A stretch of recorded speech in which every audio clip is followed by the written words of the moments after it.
Hi, welcome back to Hercule Poirot. I'm excited to get back into this game. Hi, it's Rashi. If you didn't know that, I've been playing so much Baldur's Gate. It has been ridiculous. I have been doing pretty much nothing else. So it's going to be interesting to try and get back into this game. If I remember correctly, we are solving a murder. A French murder. No, it's just a murder. Let's have a quick look and see what we got. So do we have anything to solve? No. How's our mind map going? It's mapping. And yeah, so we're investigating a blackmail, a murder, and we're searching the guest rooms for evidence of possible collusion. I have keys now. So we're doing a search. Thank you, Archie. We've got something in here too. Cassandra van den Bosch. Oh, yeah. We learned that the Major is Angeline's daddy. Oh, father. Sorry. That's something new. And someone accessed the safe before Cassandra. What if it was Angeline? We learned some things about Margot. She inspected the body. Yeah, we knew that. Rehana, we met the chef. That's right. Makes all the delicious food. And Zach, we learned, has shell shock, which is very awful. What did we learn about Hugo? Oh, Cassandra suspects Hugo. Interesting. That's fine. We're just going to go check in everybody's rooms. Is this the east wing this way? That's the northeast. Southeast. Oh, well, I only have access to these quarters, like these rooms, I guess, that aren't mine. How's everybody been? I hope you've been good. I hope everybody's been enjoying their time. If you're into games like Baldur's Gate, what have you been thinking of it? Freaking awesome. It doesn't pertain to your current investigation. What are you talking about, Hercule? I can go into Margot's bedroom. I should make myself known before entering. Entree. Thank you, Margot. The Comtesse's room. It would be rude to not address her before searching her room. Detective, what a pleasure. I did not expect to see you in my chambers. In a purely professional capacity, I can assure you. There's no need to act so stiff, Detective. Madame, after the revelation of your actions last night, I'm afraid my sense of humor is all but gone. I will not apologize again for merely trying to help. Shall we get straight to it then? Let us not waste your time any further, Detective. I saw you conversing with one of the young servants yesterday. That would be Inga. She has been one of the most promising young women that has come from the shelter. Madame van den Bosch took in a young lady from your shelter. There is no need to sound so surprised, Detective. She does have a heart. I did not mean to sound so cruel.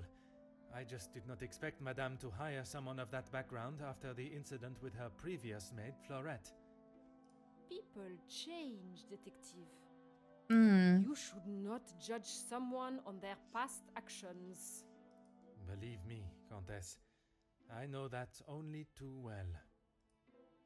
I commend you on your dedication with the women you help, or is it is most honorable? Be careful, Detective. That almost sounded like a compliment. It is your actions in this house that have been questionable, Madame. Your work outside is something that many more could take note of. We do what we can. And have you been able to find many of the girls from the shelter work? We wouldn't be doing a very good job if I could only help one girl.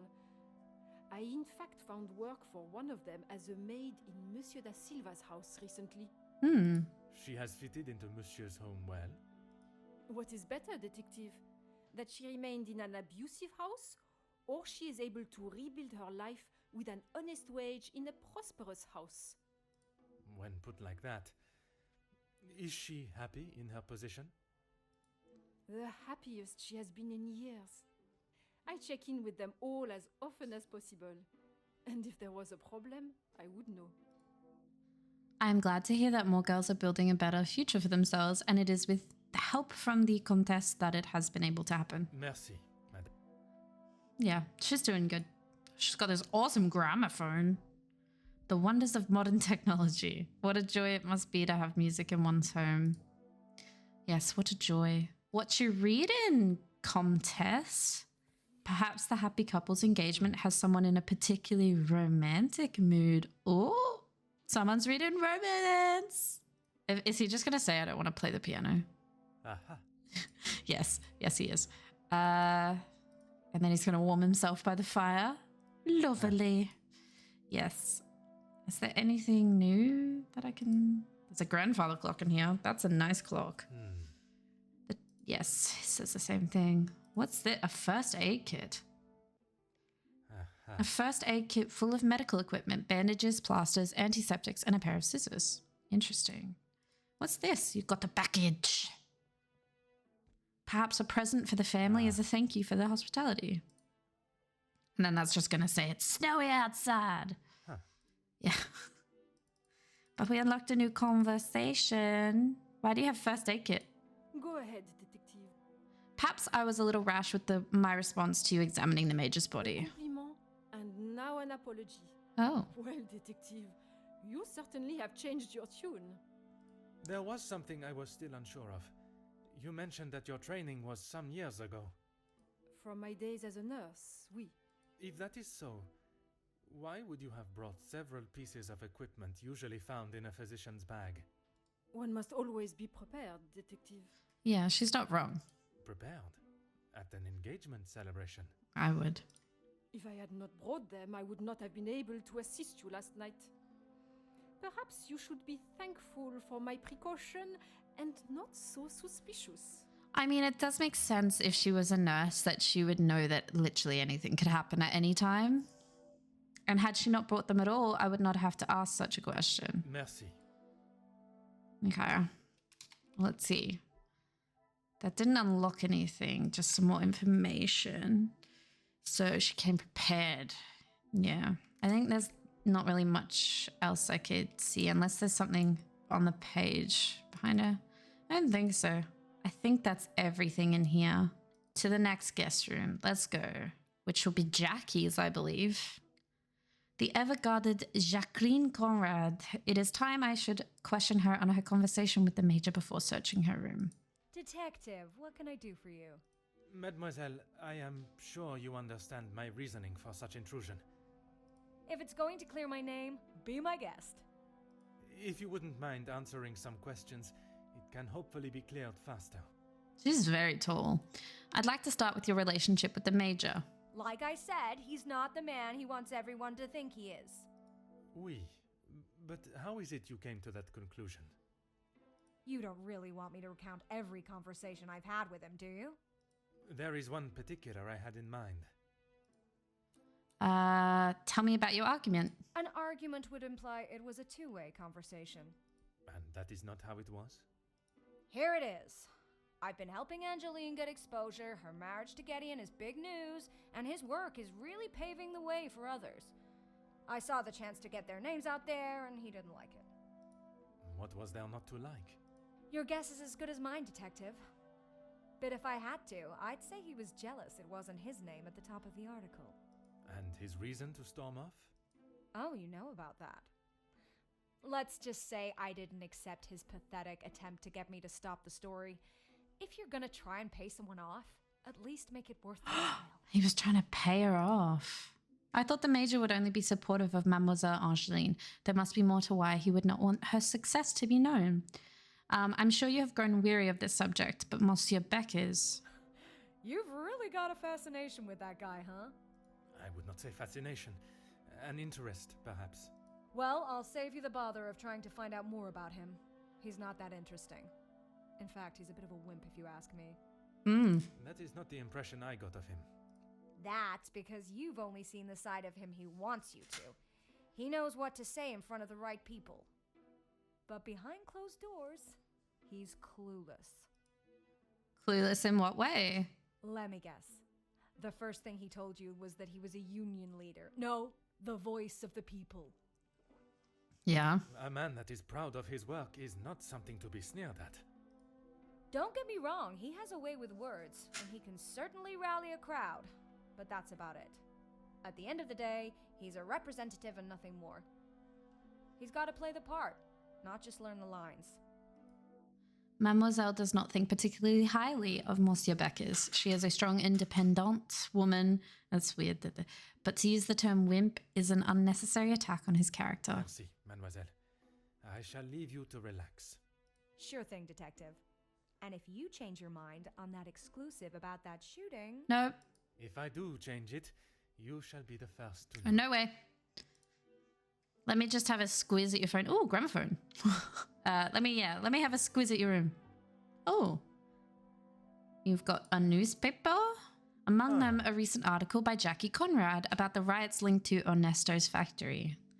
Peaceful strikes turn to loss of lives. Oh. Following the tragic events in the city that has darkened the spirits of the people and brought to a screeching halt the rising defiance of the working class, the area has been cordoned off and police presence at the scene has increased. Factory security forces have been asked to step down and the power is handed over to law enforcement services. Workers laid down their tools, switched off all machinery and stood together shoulder to shoulder as the fight for fair pay and conditions raged on. What started as peaceful protest by those employed at the factories has turned into a battle of class, with support for the workers coming in from all over the city. Although reports have not been confirmed, sources state that violence broke out following a second wave surge of supporters. Official numbers have not been published, but it is believed that as many as 8 workers have lost their lives in the fighting. The Workers' Frontline has been considered as a representation of the people and working class of Belgium that now refuse to work in such demanding conditions for such a demeaning and insufficient wage. Chief Commissioner LaRue has confirmed that the outbreak of violence and resulting civilian deaths are being investigated and an official statement is to be made in the coming days. Interesting. Yeah, there's nothing in there.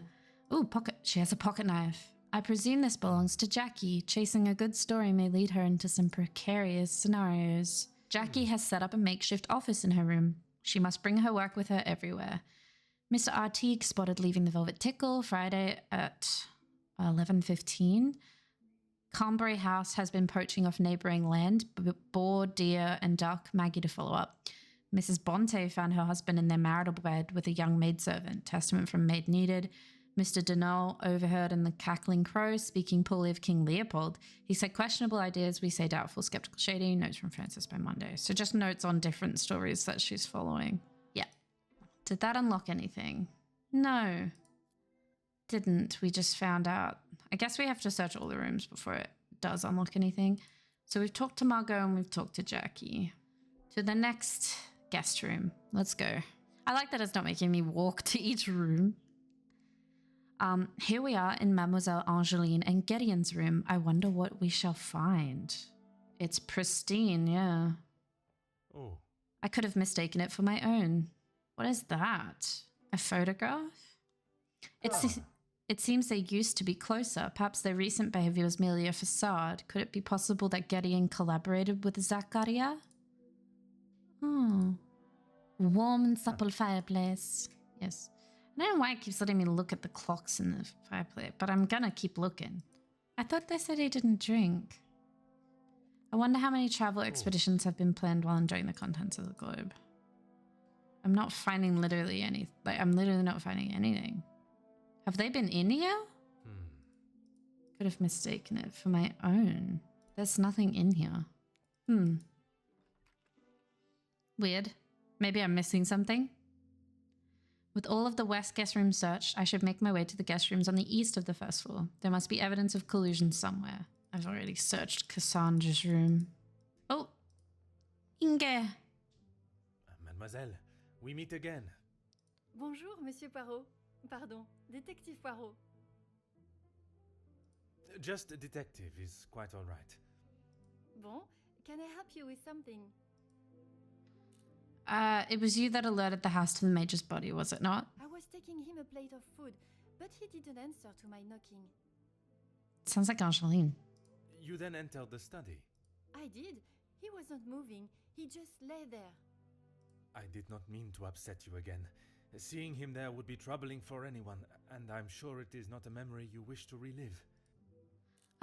Tell me about your relationship with the other staff. I suppose we're like a family. We argue, but most of the time we get along. You must all be quite close, then.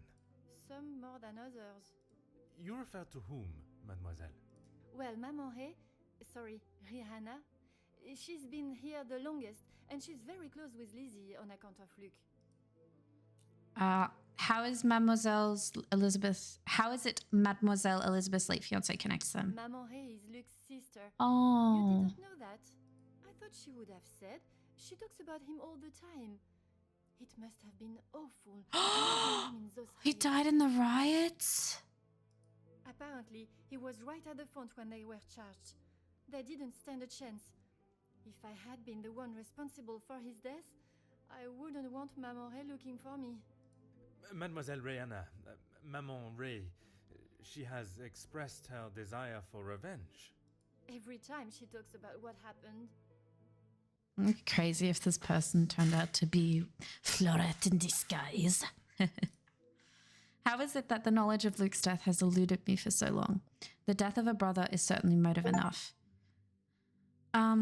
I did not see an aggressive side to Mademoiselle Rehana when we spoke, but I wonder if she would act on such impulses for revenge if the opportunity arose. If you do not mind me inquiring, what brought you to the women's shelter? I guess you wouldn't know anything about life on the streets. It is not an experience I have had to face personally, but I understand that many are forced into it, and the lifestyle that comes with it. The lifestyle of a thief, you mean? Put rather bluntly, oui. You are the first officer that has not taken one look at me and pulled out their handcuffs. Mademoiselle, I can see you have turned your life around, and I commend you on your efforts. Without the Countess, I would probably be rotting in a cell somewhere. There is an obvious alliance to the Comtesse and an understandable one at that. Merci, mademoiselle.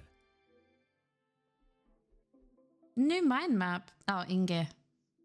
Inge may seem nothing more than a young innocent maid, but there is something that she is withholding. If I am to solve the cases before me, I must learn what it is. So she was previously prosecuted. She got the job from Margot. She confirmed she found the body and she feels disconnected from her peers. Interesting. Is that the only person out here? Yeah, I can't go into the library. Rawr. We can go to Zach's bedroom. No, the bedroom. I hope he's okay. He could be a murderer, Roshi. Don't get too attached. I wonder if Monsieur Zachariah is as seemingly innocent as his brother. I should speak with him before searching his room. Hey, Zach. Monsieur Demir, I hope you are feeling better today. Nothing a good night's sleep couldn't fix. He looks so tired. Très bien. I wonder if you would be up to discussing certain matters with me. Whatever you need. I'm sorry if dealing with the Major's body brought up any familiar emotions. I lost my taste for death a long time ago, but it had to be done. I'm certainly in no rush to be carrying a dead body again, though. Most understandable. I shall extend the same gratitude to you as I did to your brother. You've spoken to him already. How is he? Perhaps that should be a question you ask him yourself. Yeah, maybe. Your brother was talking with the Comtesse while in the salon. I was not aware they were so close. Those two, close. They must share something in common to be able to hold a conversation for the time they did. If there is one thing I know about my brother, it's that he will not. No. He cannot be rude. He just doesn't have it in him. Was it not your brother that punched Monsieur Hagen? Ah, that's different. He was asking for it. If you put my brother in a room with 5 socialites like her, he would work his way around every single one of them, offering his full attention and finest manners. I spoke with your brother about your past. I bet he had a lot to say. He always did have an opinion on the war. When I say your past, I refer to your past as brothers. Okay, well, what did he say? It seems you both had the same sentiment for this party. Perhaps the bridges that you thought were once burnt are in fact primed to be reconstructed. I hope so. We'll see how probable that reconstruction is going to be. Until he sees my point of view, I don't know how we can move forward. What is there for him to understand before the bond can be repaired? He lost his friends in the war, the same as everyone. But somehow he has forgiven. I'm sorry, Detective, I can't. And Gideon just doesn't understand that. After speaking with Monsieur Gideon about his brother's state of mind, I think the best thing for them both would be a reconciliation. There is something about Monsieur Zacharias' story that he is leaving out, though. The death of his friends and comrades weighs heavy on him. Merci for your assistance, Monsieur. That was weird that wasn't voice acted. Okay, I'm going to look through your room. You smoke? Mm-hmm. The room is littered with mess, cigarette butts discarded right next to the ashtray. Antithesis to his brother's cleanliness. He also has a dagger. An ornamental dagger from Zacharias' time in the war. Why does everybody have a knife? Oh, nice plant. It's not much to look at, really. Always got time for my favorite detective. There is a particular item I found while conducting my search. The dagger.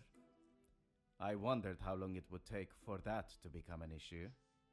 I shall give you the opportunity to explain the reason for it being here before I jump to any conclusions. Also, yo, you gonna eat that croissant? It was going to be a wedding gift for Gideon.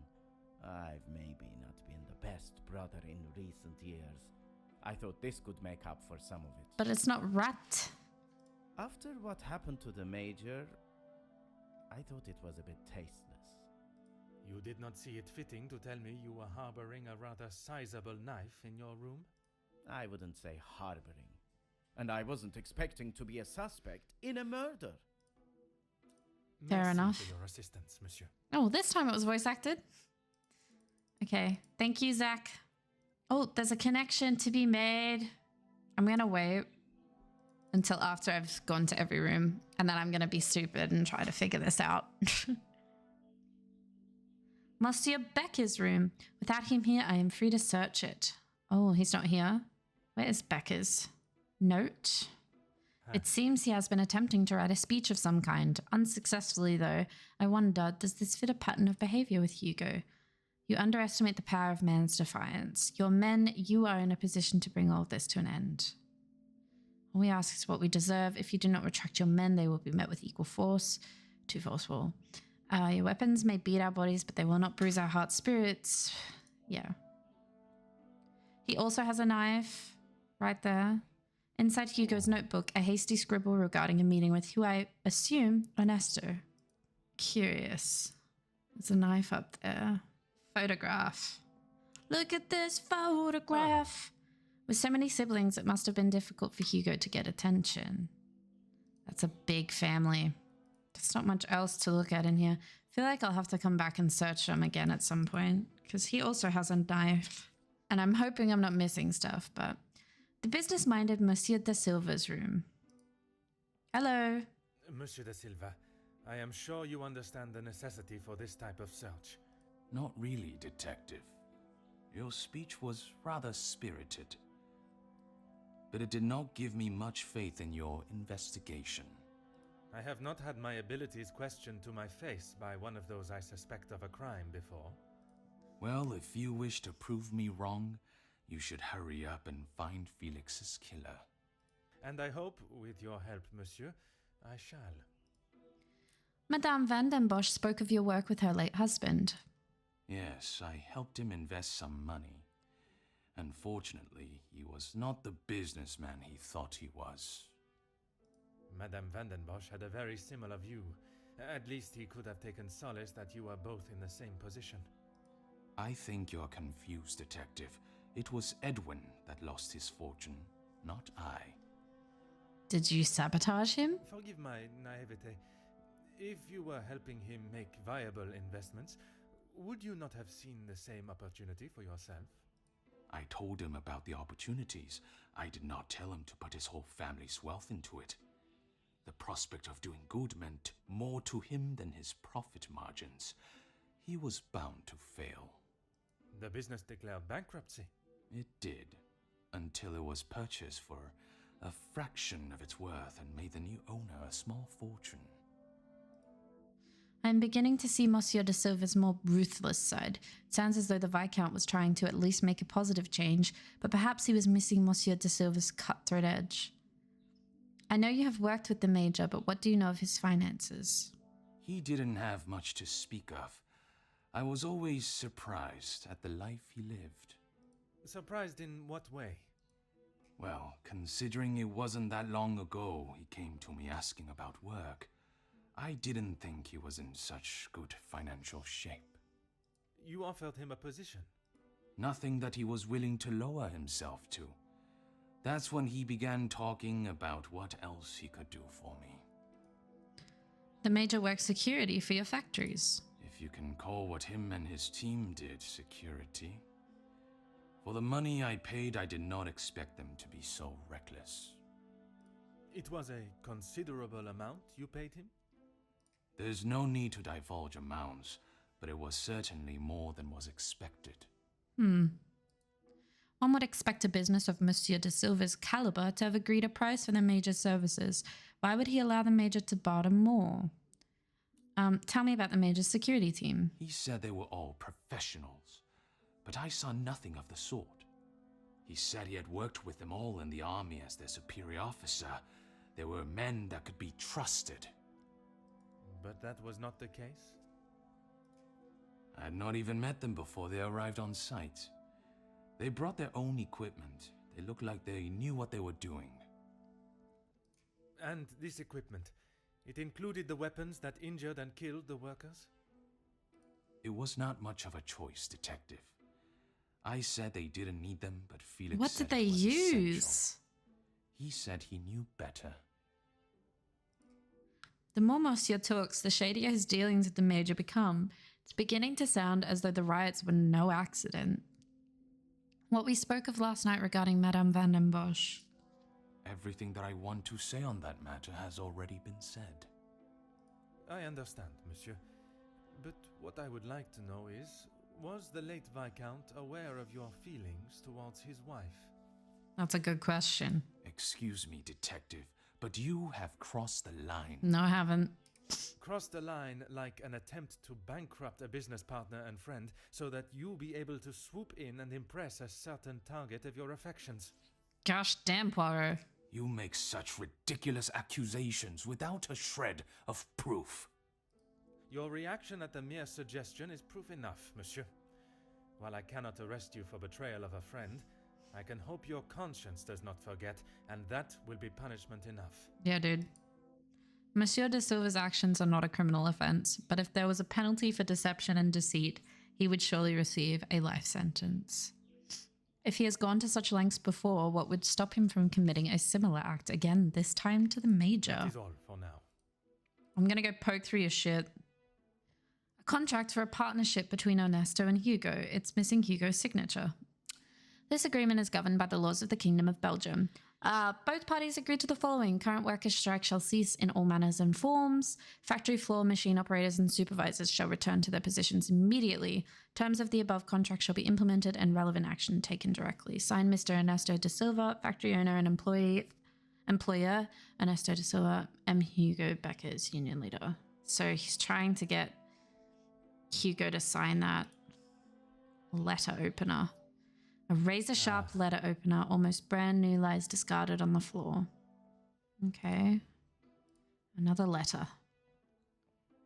A letter stating the blackmailer would reveal information of his questionable business dealings. At first, you may question the nature of this letter, but by its conclusion, you will know that what you have fought so hard to keep hidden could be far from it. You have spent years feeding off of the hard-working backs of others and offering nothing in return. Your workers continue to take their lives into their own hands day after day with your shoddy, damaged, and dangerous machines for a fraction of what they deserve. Deal after deal is made, and while your pockets become fatter, lining them with more of your blood money, it is your workers that must pay the price. The mistreatment and pain you have caused does not only reside in the factories that you own, but the house that you live in. You do not value the lives of those that allow you to live the opulent life that you do, and I will not allow that to continue. I can no longer sit back and watch as you disregard any sense of integrity or morality and continue to remain on your self-made pedestal, lording over those that deserve so much more. It is time you paid the price for your crimes, and the cost is 5,000 francs. It is a small price to pay for my silence, for if I do not receive it before Friday, it will not be cash you are paying, but rather years behind bars. Bring the money in a small brown paper parcel addressed to Monsieur Cordier to the post office on Rue des Entrepôts. Give it to the cashier and leave. If you do as requested, you will not hear from me again, and you may continue your life of luxury. It is obvious you do not value others' lives, but I urge you to consider what yours is worth. Interesting. You received blackmail too. What is it now, detective? Push on why Hernando hid the letter. Ernesto, not Hernando. Were you expecting some correspondence this weekend? Excuse me? Detective, I think you are beginning to lose your mind. I do not think it is unreasonable to question why you would feel the need to bring a letter opener with you. Really, detective? If I had stabbed a man with it, do you really think I would have left it lying out in my room? Monsieur de Silva is correct. It was a stretch to believe someone would be so careless. The murder weapon remains somewhere in the house, though.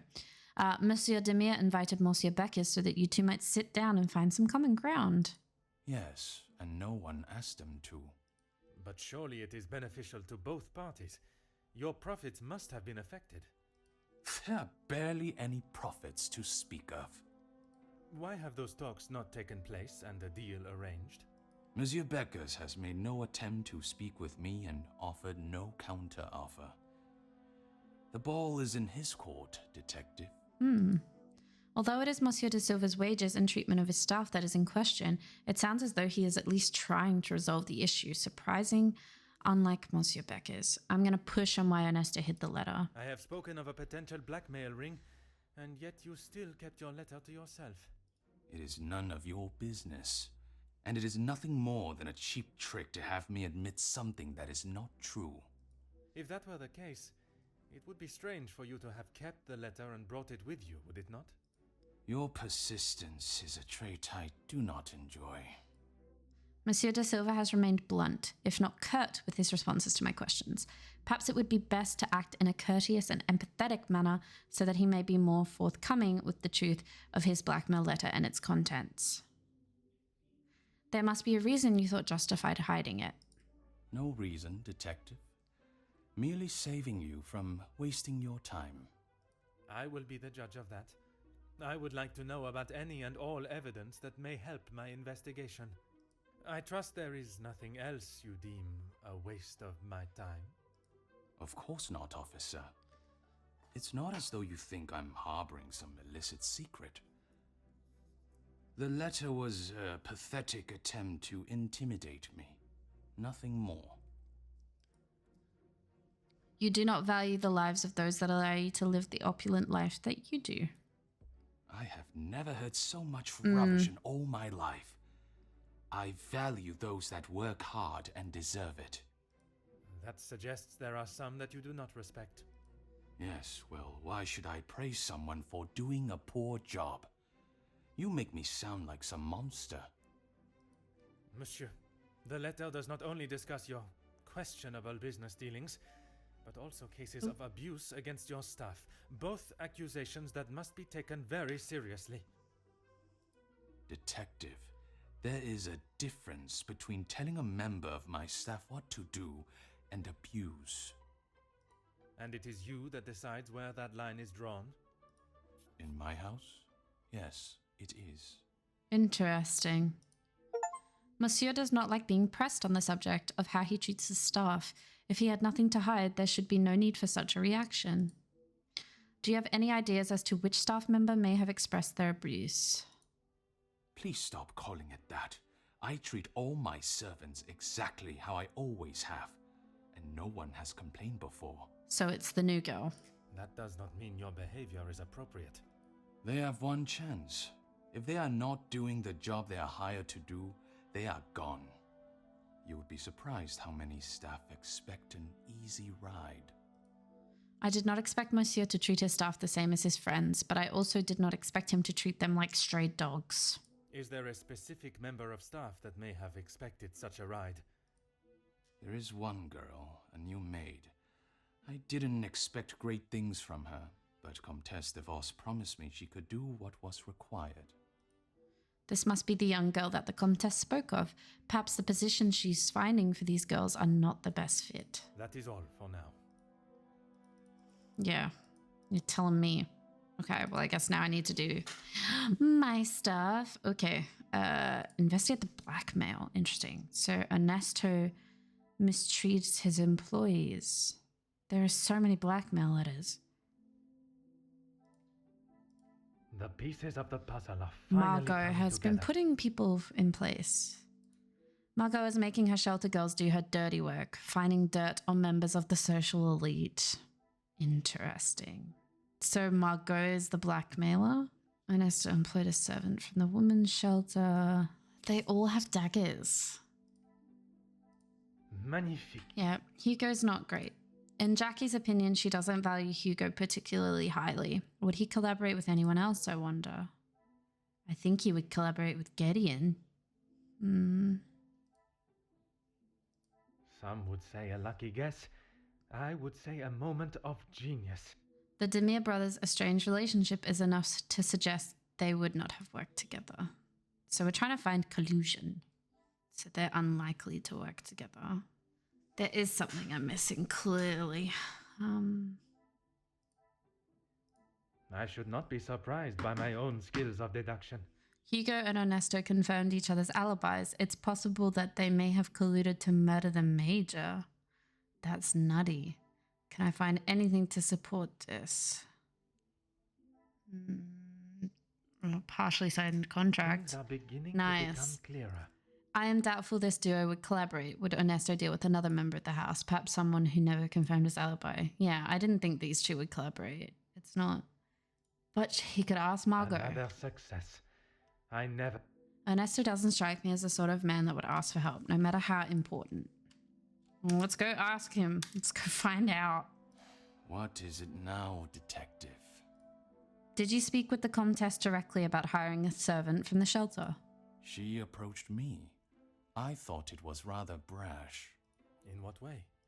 Assuming that I would want to take on another servant, and one from such a troubled background. She is running the charity, not I. Monsieur, there is something you are keeping from me. Your business relationship with the Major was obviously towing the line of legality. When he came to me, I told him that with the factories on strike and my profits pouring down the drain, I had nothing for him. But he said he could help me get them all back to work and the factories earning.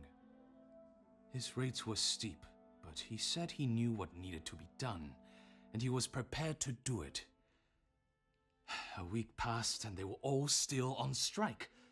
In fact, even more had joined them. He made excuse after excuse, demanding more and more money for the job to be done. But he never actually told me what he was going to do. The riots. I had no idea they were going to charge them like that.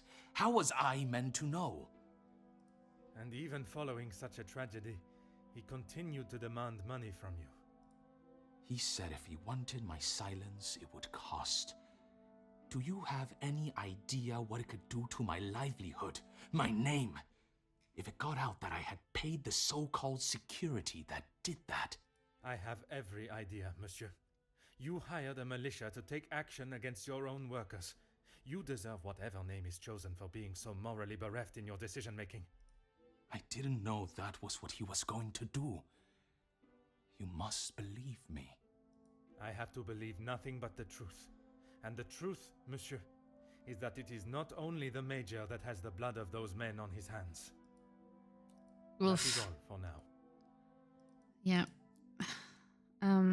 So that's messed up. Margot approached Ernesto to offer help, and then Archibald allowed What a Margot revelation. to check the body. Yeah. Margot may know more than she's letting on if she has an inside link with the staff of the house, because she does. She has Inge. I have found no clear evidence of the guests working together in any capacity. What has become clear is the Comtesse's connection to the staff. Could there be something more to their relationship? Oh, awesome. So I need to talk to Inge. We finished this mind map. Let's go talk to Inge wherever I can find her. She's right here. Hey. Is there something you need, detective? Tell me about your true relationship with the Comtesse. She helped me at the shelter and with this job. That I am already aware of. What I am not is what else she tasked you with. Pardon, detective? I know that your position as a servant in this house is not your only job. What did Comtesse de Vos ask you to do while in this house? She said I had to do what she asked, or I would be back on the street. I didn't want to do it. If anyone found out, I would be the prime suspect. So she's not doing this out of the charity of her own heart. Madame van den Bosch would have been aware of young Inge's past, and she is worried that they would accuse her. What was asked of her must be related to her past life as a thief. Merci, mademoiselle. Interesting. So, Inge, what have you done? Oh, you stole his key. Another I have to do this first, yeah. Inge has admitted that her work in the house is not wholly honest. Inge is assisting with thefts. I must act on Can I just connect these? Because I know exactly. the pieces of the puzzle are final. I thought it was irresponsible of Archibald to lose his key, but now its disappearance makes sense. Inge stole it. Let's talk to her again. Is there something you need, detective? What was it that the Comtesse asked you to steal from the house? Nothing. She said I was to take nothing. If it was not something she wished you to take, what was it? She wanted me to find out information about the family and Monsieur Hagen. Why did she request that? At first I didn't know, but when I heard about Mademoiselle Angeline being blackmailed, and then the Major, I knew she had used what I found. Perhaps my suspicions of Monsieur Sterling's involvement with the Major's safe were incorrect, and his key was not lost but stolen. Tell me how you accessed the safe. I knew Monsieur Archie had a key, and it would be easy to get it from him.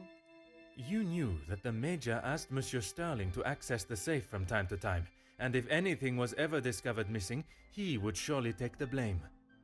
I never took anything. I only told the Comtesse what I had found. And that was? About Monsieur Hagen and the Madame's relationship, and Angeline. I'm sure the Comtesse was pleased to hear such valuable information.